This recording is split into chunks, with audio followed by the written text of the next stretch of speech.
இன்றைக்கி பார்த்தீங்கன்னா நம்ம வீட்டில் சாப்பாடு என்ன பார்த்துடலாமா? சுட சுட சாதம்.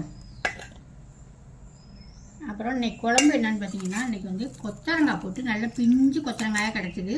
அதை போட்டு தக்காளி சின்ன வெங்காயம் போட்டு தொக்கு மாதிரி வச்சுருக்கேன். சாப்பாட்டில் போட்டு சாப்பிட அவ்வளோ சூப்பராக இருக்கும்.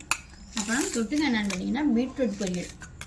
அப்புறம் இது வந்து ஒரு சட்னி ஒன்று அரைச்சிருக்கேன். இது என்னன்னு பார்த்து இன்றைக்கி மத்தியானம் பெரிய வீடியோ வரும். இந்த சட்னி எப்படி அரைச்சேன்னு. இது இட்லி தோசை சாதத்தில் போட்டு சாப்பிட சூப்பராக இருக்கும். இப்போ நான் சாதத்தில் போட்டு சாப்பிட்டு பார்க்குறேன். இந்த மாதிரி கொஞ்சோண்டு வச்சுக்கிட்டு நம்ம நல்லா வெளியிலலாம் போனோம்னா இந்த மாதிரி சட்னி வச்சு இட்லி சுற்றி எடுத்துகிட்டு போகலாம்.